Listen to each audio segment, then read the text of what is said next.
Hello everyone, welcome back. इस video में मैं आप लोगों को बताऊंगा कि मेरे मेंस टेस्ट सीरीज़ में मार्क्स कैसे रहते थे, ताकि आपको आइडिया लग सके कि जब मैं एग्ज़ाम देता था तो कैसे नंबर आते थे मेरे और मैं कैसे आंसर लिखता था। ये रिटर्न टाइप के जो भी आप एग्ज़ाम देंगे ना, तो उसके लिए बहुत हेल्पफुल रहेगा आप लोगों के लिए कि कैसे स्ट्रक्चर करना है, क्या क्वेश्चन पूछा हुआ है, कितना कटपिट करता हूँ, कितना नहीं करता हूँ, मार्क्स कैसे आ रहे हैं, रैंक कैसी आती थी। तो उस बेसिस पे जो मेरे फाइनल नंबर थे वो कैसे थे, तो वो चीज़ें इसमें बताऊंगा। तो जस्ट मैं क्या गो थ्रू कर रहा था, तो मेरे पास रखा हुआ था। अब ये मेरे काम का तो उतना कुछ है नहीं, टेस्ट सीरीज़ की सारी फाइल रखी हुई थी, मेंस टेस्ट सीरीज़ की। तो मैं अब वो मेरे काम का नहीं हो रहा था, तो मैं सोचा कि इस पे वीडियो बना देता हूँ ताकि जिसके काम का होगा वो यूज़ कर लेगा। ठीक है, ये जो स्क्रीन पे आता हूँ मैं, ये जो भी दिख रहा है आपको, यहाँ पे इतने सारे टेस्ट दिए थे मैंने, जिसमें से जो पहला टेस्ट था वो मैं नहीं दे पाया था। पहला टेस्ट का रीज़न ये था कि मैंने लेट ज्वाइन किया था। मेरे को मतलब श्योर नहीं था टाइमिंग वगैरह का कि कैसा रहता है, ये पहले एक्सपीरियंस नहीं किया था और थोड़ा सा घबराहट हो रही थी। तो मेंस का टेस्ट सीरीज़ जो मैंने उसका लिया था वो था मेड इजी का लिया था। ठीक है, और प्रॉब्लम ये थी कि ये सेंटर पे जाके मैं नहीं दे सकता था, क्योंकि मुंबई में मेरी पोस्टिंग है और वहाँ पे यहाँ पे सेंटर नहीं था। ये सेंटर था आई थिंक पुणे में। तो उस वजह से मैंने सोचा कि ऑनलाइन ही लेना पड़ेगा, और इसलिए मतलब ऑनलाइन पे ही मैं गया। ठीक है, पहले नंबर पे टेस्ट पे आता हूँ फिर मैं। तो यहाँ देखोगे आपके पास ये 3 फाइल वो लोग देते हैं। एक तो ये QCAB क्वेश्चन कम आंसर बुकलेट, तो इस पर ऐसा रहता है, सारे क्वेश्चंस दिए रहते हैं आपको और स्पेस दिया रहता है ताकि आप वहाँ लिख सकें। लिमिटेड स्पेस है तो ज़्यादा कटपिट नहीं कर सकते हैं, है ना। ये तो हो गया क्वेश्चन कम आंसर बुकलेट। क्वेश्चंस भी रहेगा, आंसर्स इस पर लिखना रहता है और इसी को अपलोड करना रहता है। ठीक है, लिखते कैसे हैं, प्रिंट निकाल के लाओगे, लिखोगे आप, फिर उसको स्कैन करके एक PDF बना के भेज दोगे।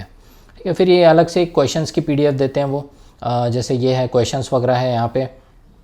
ठीक है, अलग से मतलब एक क्वेश्चंस की बुक समझ के चलिए, 4-5-10 पेज की रहती है ये, है ना। इसमें बस क्वेश्चन इकट्ठा हो जाता है ये।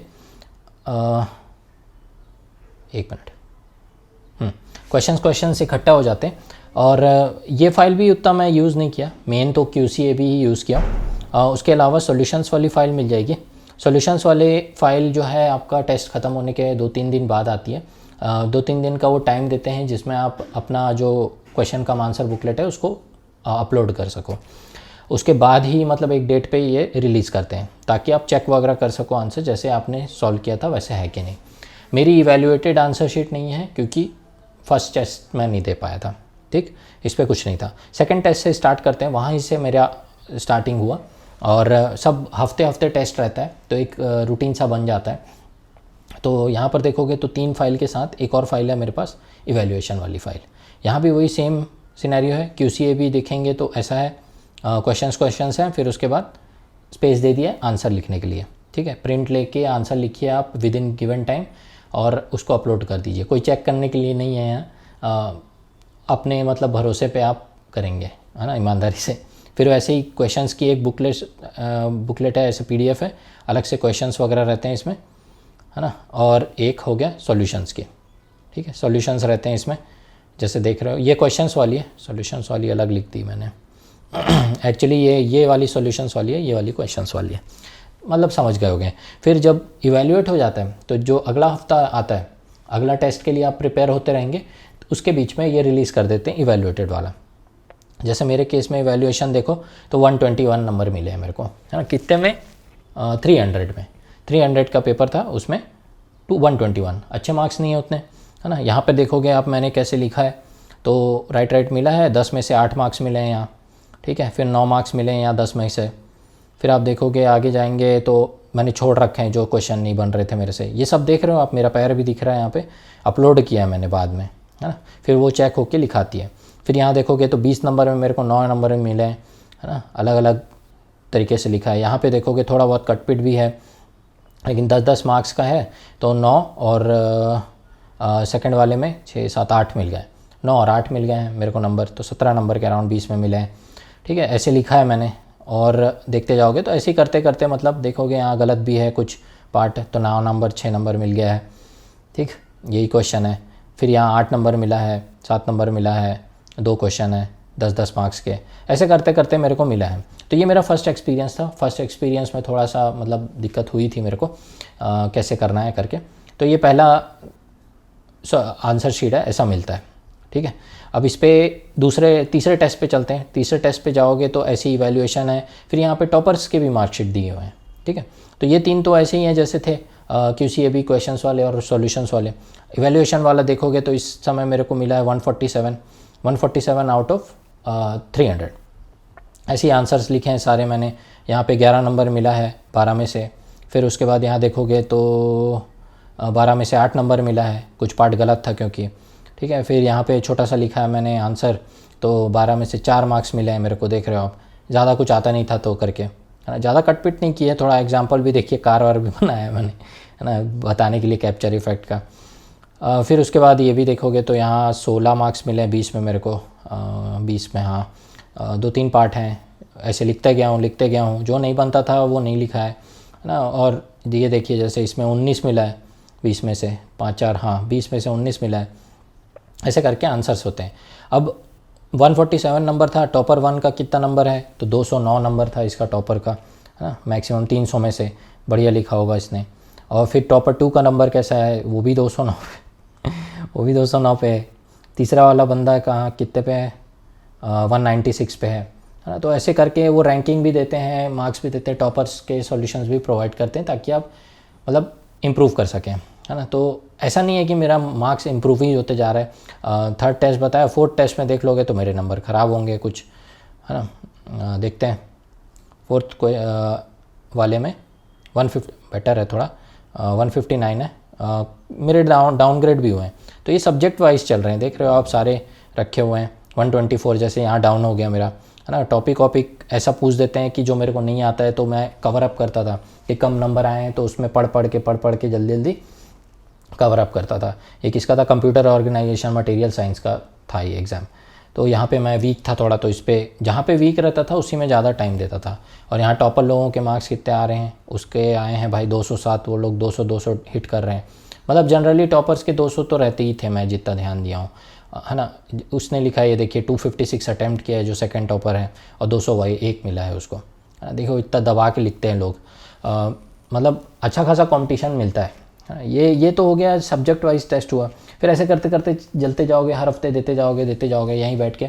तो एक 10वें या 11वें टेस्ट से स्टार्ट होता है फुल लेंथ टेस्ट, है ना। फुल लेंथ मतलब एक ही दिन में एक पेपर 1 देंगे अपन 3 घंटे के लिए, और फिर वो दोपहर में रिलीज़ कर देते हैं दूसरा पेपर, फिर दोपहर का 2-3 घंटा आप दूसरा पेपर देंगे। तो 10 और 11 मेरे वैसे ही थे, ठीक है। यहाँ देख रहे होगे तो मेरे 200 नंबर आए, ये one of the best number है मेरा, 1 ही बेस्ट ही है आई थिंक, 200 नंबर ही मैंने मैक्स स्कोर किया था। तो ये पेपर 1 है ना। तो यहाँ सब कुछ मतलब अच्छे से आता था मेरे को, ये वाला पेपर, तो मैं अच्छे से परफॉर्म किया था। लेकिन फिर मेरे को यहाँ समझ में, मैं जोश में आ गया था, तो मेरे को लगा पेपर 2 में भी मज़ा आएगा, और पेपर 2 में पिला गया मैं। पेपर जो 2 था 11वां नंबर कहाँ गया, 11वां नंबर यहाँ के इवैल्यूएशन में देखोगे कितना मिला मेरे को, 115 मिला। Avoid calculation mistakes, practice and revise the topics. अब यहीं पर मेरे को समझ में आया कि भाई ध्यान रखना है थोड़ा इस फीलिंग का, और ये चीज़ मैंने मेन एग्ज़ाम में भी अप्लाई की थी। मेरा पेपर 1 ईजी था तो मैंने फटाफट बनाया था, लेकिन यहाँ पर मैं सीख गया था कि पेपर 2 में भाई पिला जाते हैं लोग, और उससे बहुत नंबर कम हो सकता है, इसलिए मैंने पेपर 2 पे भी ध्यान रखा था। खुश नहीं हुआ था बहुत ज़्यादा, है ना। तो वैसा करके भी ध्यान रखिए। इस पे तो टॉपर्स के मार्क्स नहीं है, तो आखिरी के 2-3 टेस्ट जो थे वो ऐसे ही थे। इवैल्यूएशन का देखेंगे तो अपने को 160 मिला है यहाँ पे, है ना। ये कौन सा था, 13 नंबर टेस्ट है, 160 मिला। इसी में पेपर 1 देखते हैं तो इस पे मेरे को मिला कितना, 112 मिला है। ख़राब गया इसमें पेपर, पिछले पेपर में पेपर 1 अच्छा गया मेरा, लेकिन इस पेपर में पेपर 1 ख़राब गया अगले वाले टेस्ट में। तो रियली मतलब आप ऐसा नहीं कर सकते कि हमेशा मतलब आपके कंसिस्टेंटली अच्छे मार्क्स आते रहे। अगर आपके मार्क्स नहीं आ रहे तो उसको जो सजेशन दिए, जैसे देख रहे हो, avoid calculation mistake, practice and revise the subject, तो ये सजेशन को मैं ध्यान देता हूँ। क्या नहीं बन रहा है उसको पकड़ता हूँ मैं, ऐसे मतलब इम्प्रूव करते जाना है, रादर कि मैं प्रूव करते जाऊँ कि मेरे नंबर हमेशा अच्छे आते हैं, है ना। और इनफैक्ट लास्ट टेस्ट देखोगे तो और बेकार गया होगा मेरा, है ना। उस पर भी मैं 15th और जो 14th लास्ट टेस्ट थे उस पर मेरे कितने नंबर आए, 118 नंबर आए। All the best for mains exam, practice and revise the subject.